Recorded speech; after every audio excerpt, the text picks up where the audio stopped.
Innallaha huwa rabbi wa rabbukum fa'buduh.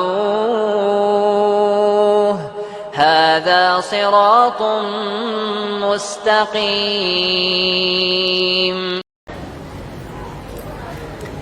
Bagaimana hukum mengucapkan Allah ada di mana-mana? Ini dari akidah batil ya. Ya, orang-orang tasawuf juga memiliki dari keyakinan ini, bahkan lebih daripada itu. Ya. Tapi di kalangan orang-orang sufi itu biasa tersebar Allah di mana-mana. Ya.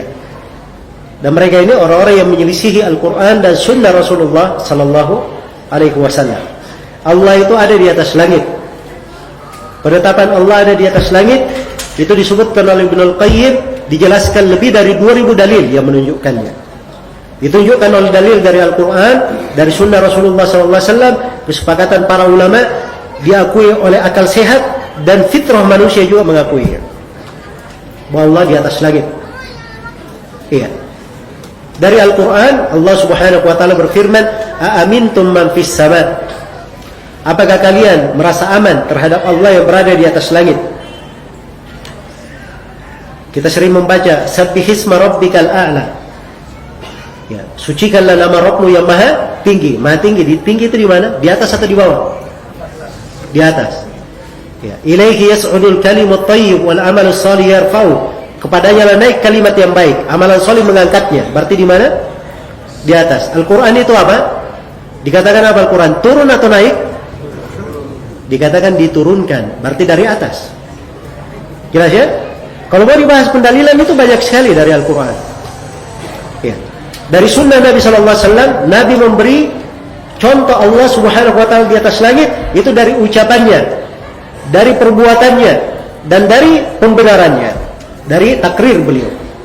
Adapun dari ucapan beliau, di dalam hadits Abu Hurairah riwayat Bukhari dan Muslim, Rasulullah bersabda, "Ala ta'manuni wa ana aminu man fis sama." Tidakkah kalian mempercayai saya? Padahal saya ini adalah kepercayaan siapa yang berada di atas langit. Dari ucapan Nabi Muhammad. Adapun dari perbuatannya, Nabi SAW pernah menyampaikan pesannya kepada para sahabat. Kemudian Nabi bertanya kepada para sahabat, "Ala hal ballagtu? Apakah saya sudah menyampaikan kepada kalian?" Para sahabat berkata, "Bala, benar ya Rasulullah, engkau sudah sampaikan." Maka Nabi mengangkat tangannya ke langit. Lalu beliau berkata, "Allahumma syhad." Ya Allah, persaksikanlah. Ini dari perbuatan. Ya. Jadi kalau Allah di mana-mana itu, Nabi tidak mengangkat tangan ke langit. Harusnya, ke depan, ke kanan, kan begitu, ke kiri atau putar-putar. Ya. Itu kemana-mana kan? Tapi Nabi memberi contoh mengangkat ke mana? Ke atas langit. Adapun dari takrir beliau diriwayatkan oleh Imam Muslim dari Muawiyah bin Hakam As-Sulami radhiyallahu taala anhu, ketika Nabi akan membebaskan seorang budak, dites budaknya. Ditanya dua pertanyaan untuk menguji keimanannya. Pertanyaan yang pertama, aina Allah? Di mana Allah? Iya. Maka si budak menjawab, fis sama, di atas langit. Ditanya lagi pertanyaan yang kedua, siapa saya? Maka si budak menjawab, engkau adalah Rasul Allah.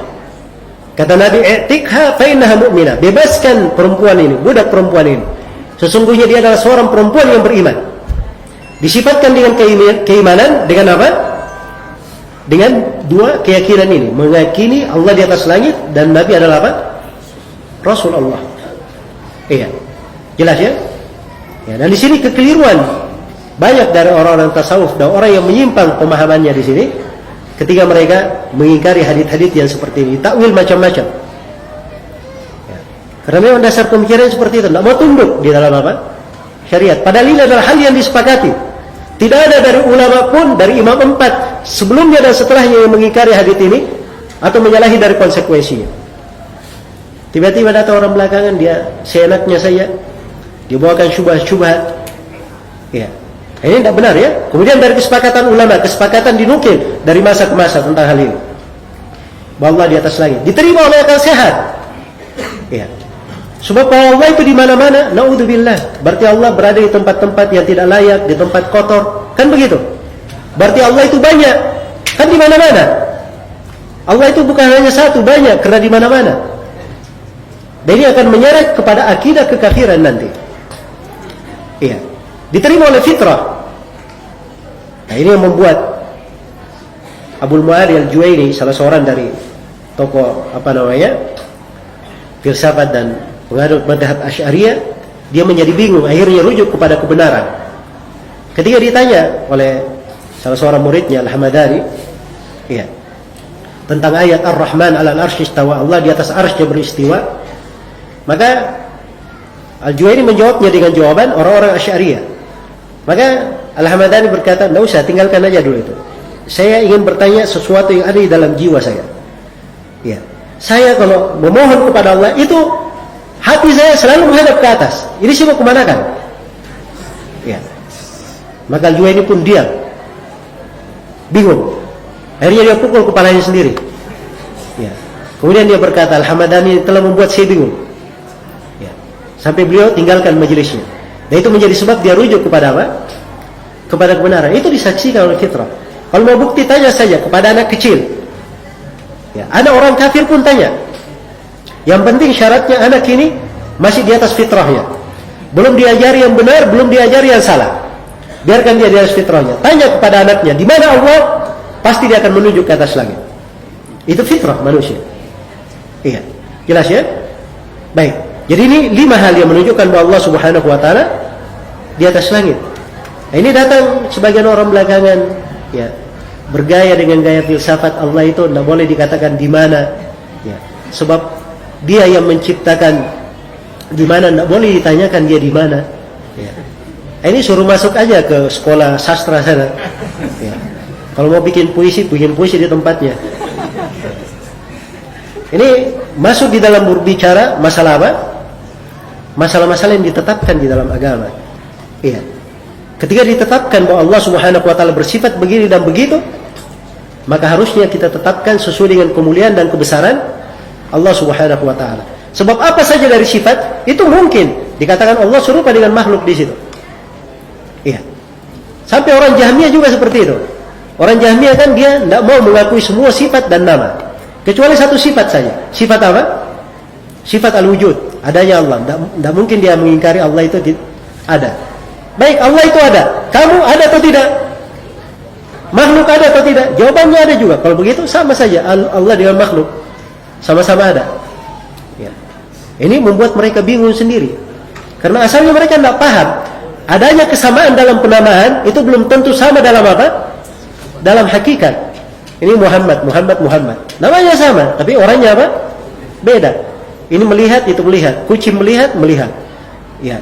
Gaya juga melihat. Ini juga melihat. Allah mensifatkan dirinya dalam Al-Quran apa? Melihat. Samakah penglihatan manusia dengan kucing? Jawabannya beda. Kucing dengan gaya? Jawabannya apa? Beda. Antara sesama makhluk saja sama melihat, tetapi tidak sama hakikatnya. Apalagi antara makhluk dengan yang menciptakannya, pasti tidak apa? Tidak sama. Karena itu adanya kesamaan dalam penamaan belum tentu sama dalam hakikat dan apa? Dan makna. Ini dipahami secara bahasa. Iya. Tapi orang-orang kadang sudah keluar dari fitrahnya, banyak karat-karat yang mengotori kepalanya. Akhirnya ini yang menghalangi dia dari apa? Dari kebenaran.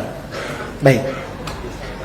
Jadi secara global pembahasan tentang pertanyaan ini.